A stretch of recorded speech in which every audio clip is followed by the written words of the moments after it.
Assalamualaikum warahmatullahi wabarakatuh. Perkenalkan, saya Linda Hayati, mahasiswa PPG Daljab K2 PPKN dari Universitas PGRI Madiun.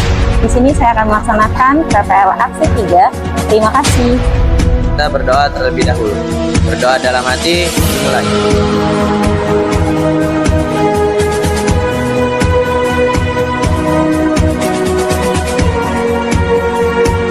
Doa selesai. Memberi salam.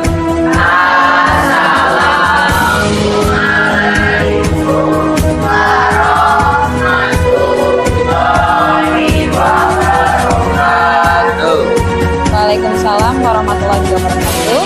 Apa kabar hari ini? Alhamdulillah, luar biasa, bahagia selalu. Alhamdulillah, Masya Allah, tabarakallah ya. Semuanya masih dalam keadaan sehat, masih dalam keadaan semangat. Semoga aktivitas kita hari ini diberkahi oleh Allah Subhanahu wa Ta'ala. Amin. Ya Rabbal Alamin. Baiklah anak-anak, hari ini kita mau coba mereview atau mengulas materi tentang kewenangan lembaga-lembaga negara menurut Undang-Undang Dasar Negara Republik Indonesia tahun 1945. Nah, sebelum kita ke materi, Bu Linda mau coba absensi terlebih dahulu ya. Jihan ada, Kevin, Rega, Zaki, Kaki,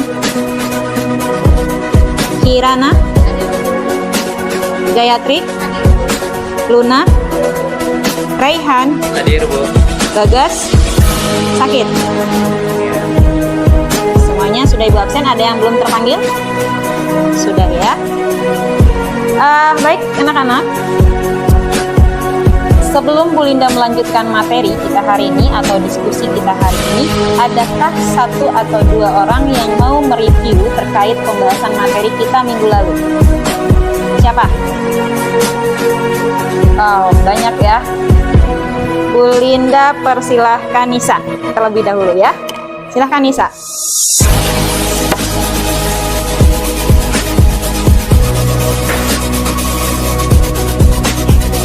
Ya. Berdasarkan penjelasan minggu lalu, kita telah mempelajari tata kelola pemerintahan yang baik. Pertama, kita membahas tentang teori World Bank atau Good Governance dalam penyelenggaraan manajemen pembangunan yang solid dan bertanggung jawab, yang sejalan dengan prinsip demokrasi dengan pasar yang efisien, membahas legal and political framework, serta membahas karakteristik pemerintahan yang baik menurut Unit National Development Program sebagai rujukan setiap kelompok menganalisis LKPD. Baik, tepuk tangan buat Nisa. Luar biasa ya atas ulasan materi minggu lalu, bahwasannya kita oke, tepuk semangat.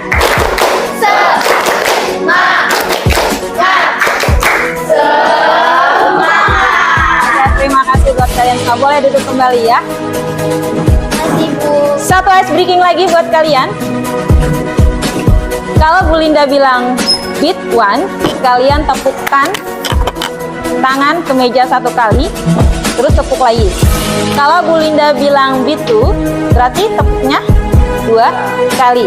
Kalau Bu Linda bilang beat three, berarti tepuknya 3 kali. Bisa? Simulasi dulu mau? Mau, oke. Kalau misalkan nanti ada kesalahan, kita ada punishment ya. Nyanyi di depan, hibur teman-temannya. Oke, sebelum kita berpusing-pusing ria menikmati hidangan di siang hari ini, kita akan menganalisis tentang sistem pemerintahan dengan menggunakan metode make match itu sendiri. Oke, coba kita simulasi pertama. Beat one. Beat one. Beat two. Beat three. Oke, good ya. Sekarang serius ya. Sekarang udah mulai bisa? Bisa. Oke, konsentrasi. Konsentrasi dimulai ya. Beat one. Beat one. Beat two.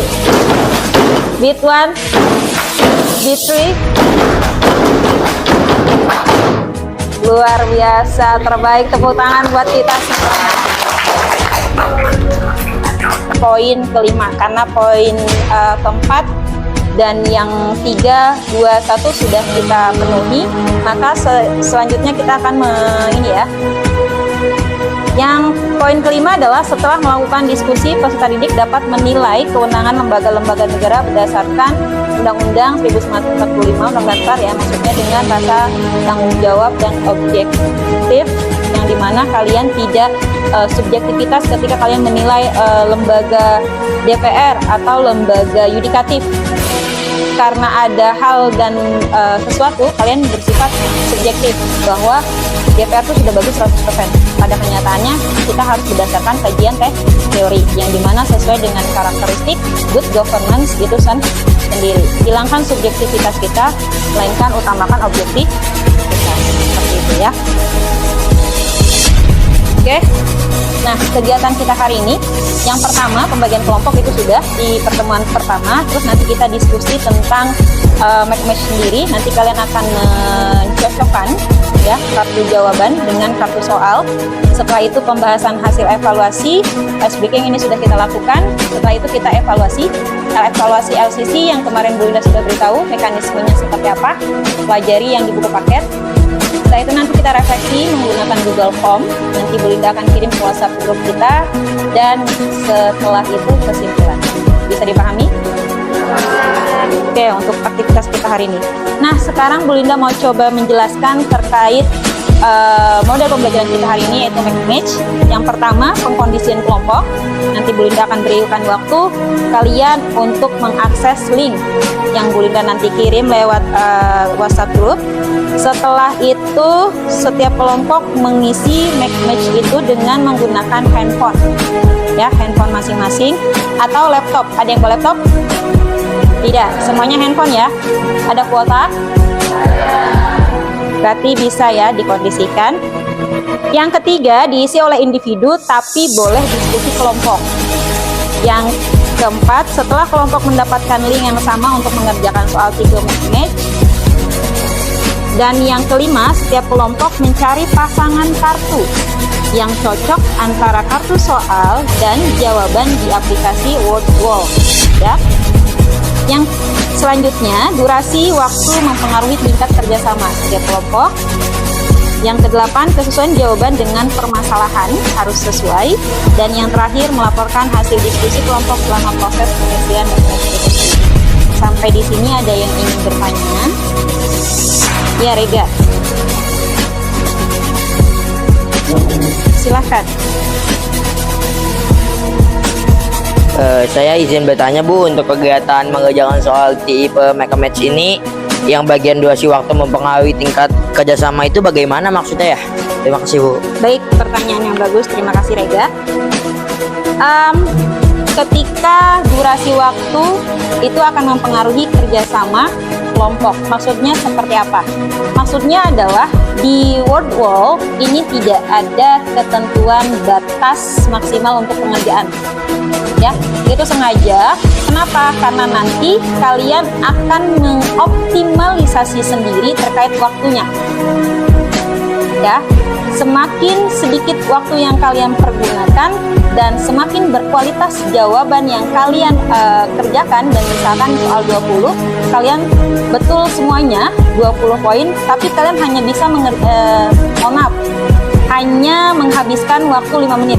Itu luar biasa bukan? Nah, itu akan mempengaruhi. Misalkan nanti Bu Linda akan kasih plus poin di luar dari perhitungan poin yang 20 soal benar. Seperti itu. Bisa dipahami? Tapi Bu, saya cuman betulnya 11. Baik, sekarang langsung ke aplikasi WordWall-nya ya. Bu Linda coba kirim melalui WhatsApp group. Silahkan dicek WhatsApp grupnya.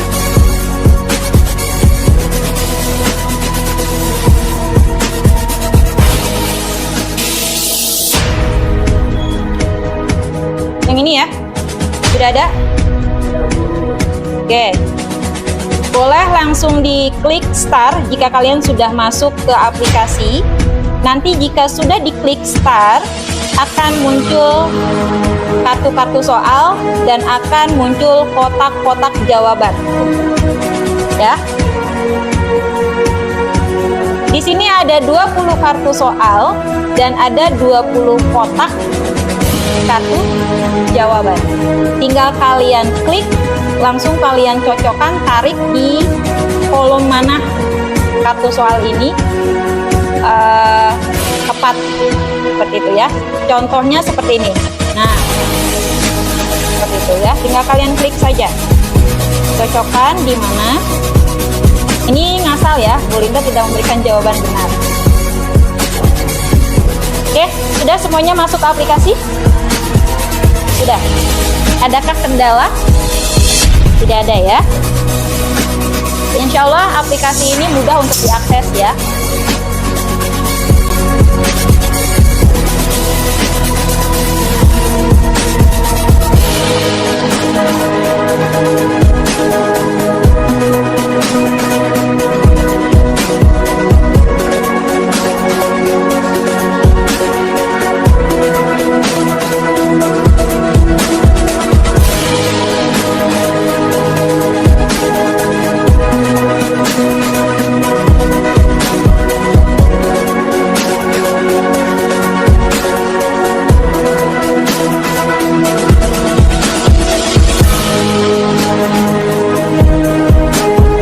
Saya perwakilan dari kelompok 1, saya ingin bertanya kepada kelompok 2. Kelompok 2 langsung.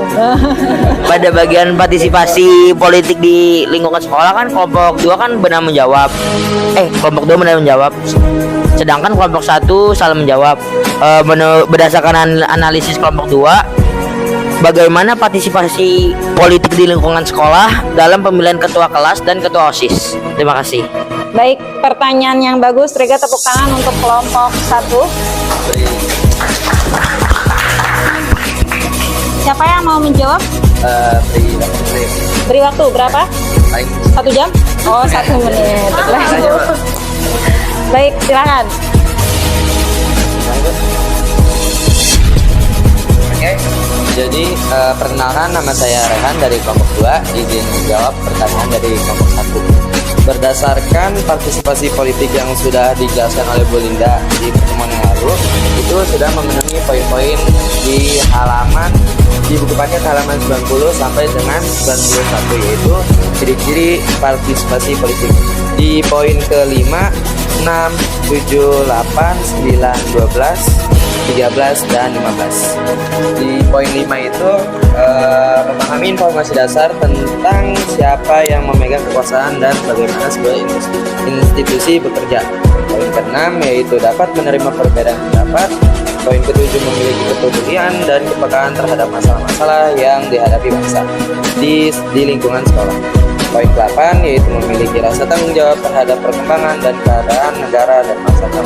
Poin 9 memiliki kesadaran untuk berpartisipasi dalam kegiatan perumusan penentuan negara, mengawasi dan mendukung pelaksanaan kebijakan tersebut dalam berbagai kehidupan.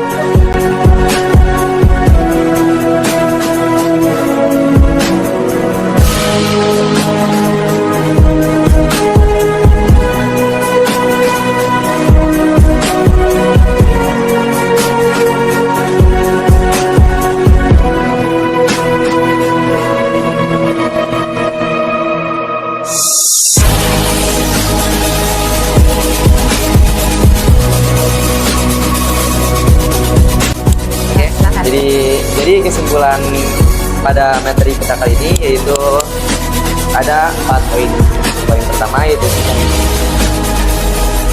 lembaga negara yang memegang kekuasaan kehakiman di samping sebuah mahkamah konstitusi di Indonesia dan berdasarkan pasal 24 ayat 2 adalah lembaga 1. Pertemuan pembelajaran kita hari ini. Nanti untuk minggu depan kita akan melanjutkan materi kita di bab selanjutnya tentang wawasan Nusantara, yang dimana nanti kita buat project. Sudah cukup? Silahkan Rehan pimpin doa terlebih dahulu. Bersiap. Siap. Teman-teman, setelah mengakhiri kegiatan pembelajaran, alangkah baiknya kita berdoa dalam hati.